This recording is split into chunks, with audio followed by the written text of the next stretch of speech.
Hey, how y'all doing? I am Gabriel Austin. This is Kendyl, one of my partners, and Evan Turner. And we're going to talk to you about using Google Analytics to engage the audience. And we were working through our journalism innovation class taught by Deb Wenger with HottyToddy.com. It's a website that's based out of Oxford, Mississippi, and it produces news about Oxford as a whole and specifically about our university, the University of Mississippi. And through Google Analytics, we were able to tell how many users we had during the duration of our class from August 27th till December 8th, 2014. And as you can see, there are tons of page views, over almost 2 million, and there are about 500,000 new users. And that was our most important thing, how to get unique clicks on this website and how to keep them on the website for a longer amount of times. So first, we had to figure out what the audience wanted to read.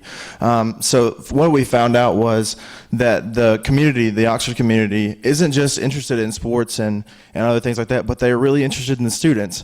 Our best story that got the most traffic was "Where Does Ole Miss Get Their Students?"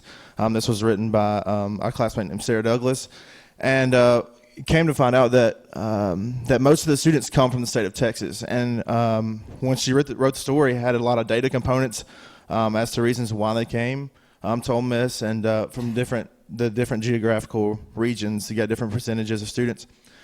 So we figured out that that the Oxford community really was really interested actually in finding out not only about students but where they came from.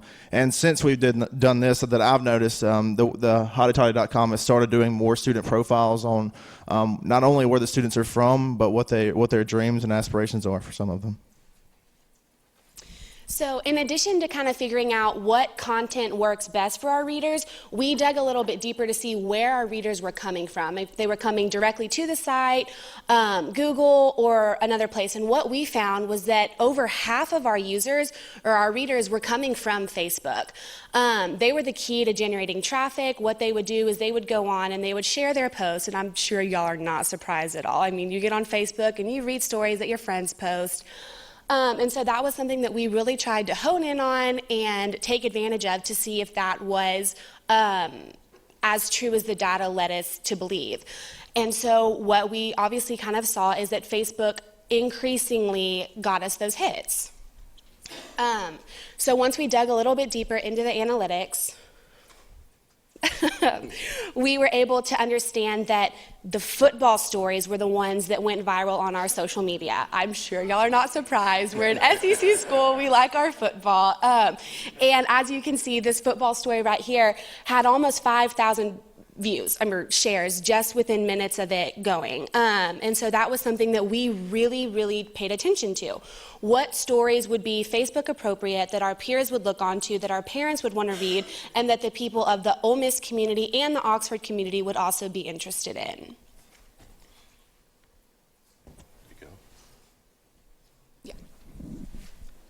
So this is, I wrote this story with a classmate of mine, and like Kendyl was saying, football is king at Ole Miss, and always, and so it's a huge driver. So coming into the season, Ole Miss had a lot of preseason hype.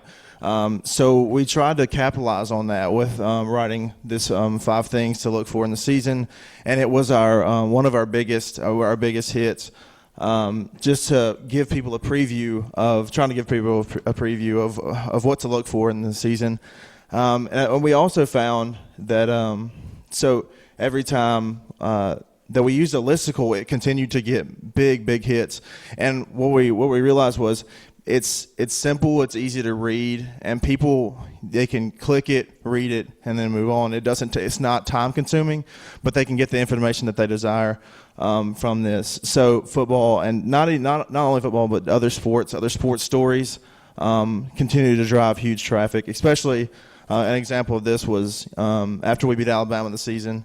Anything that we posted about the Alabama game, whether it was commentary after the game, like analysis, something like that, the bigger the win for the team, people really gravitated toward that. Yes, and speaking about listicles and about Facebook usage, Oxford is a big culinary destination in the state of Mississippi, and so we use this listicle about food approach Here, it's about gas station food, which is also huge in Mississippi. If you ever visit, you have to. Ever visit Oxford Chicken on a Stick, you have to do it. So, Ethan and I actually produced a story about breakfast eats in Oxford. Breakfast is very important to people in Oxford for some reason. These restaurants they have lines almost to the road on Sundays after football games. And this was actually our second biggest driver of traffic.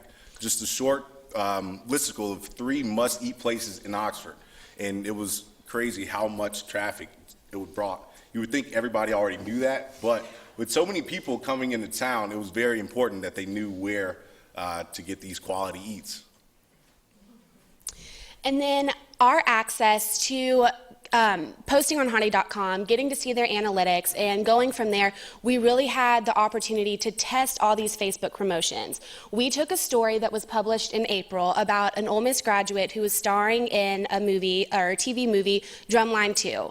Unfortunately, the original story got no attention, and we didn't like that. So in this class, we totally revamped the story. We rewrote it a little bit to update it. We changed the headlines, and then we did a Facebook promotion on it. And then within a couple weeks, the story's views had tripled. So we got to see that what we were doing was implemented. It worked, that people love, like, stuff that has to do with our community, and that was all kind of because of what we learned in this class, how to read the analytics, how to go out and portray them to a community in a way that they were gonna view it. So the things we could take away is we have to focus on the audience. You know the saying, if it isn't broke, don't fix it. So once we figured out what the audience liked, we post some more stories about that. But that's not to say that you shouldn't try new things, honestly, because if, like, for example, if Sarah wouldn't have done the story about the students and where they're from, we would have never known that, you know, people also gravitate towards that. So we have to understand what they want and then go after it and then produce content that they would like to read and desire to read. Also, what we've learned is that because of the analytics, we know how to use data that we've gotten from these analytics to produce stories. We can use them in our stories, and also we can use the data that we've seen to guide what stories that we produce next, and to continue to put the audience first.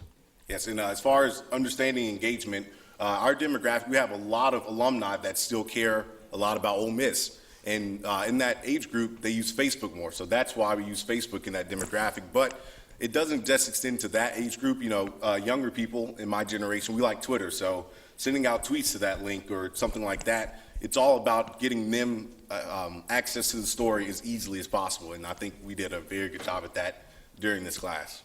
And that's our presentation.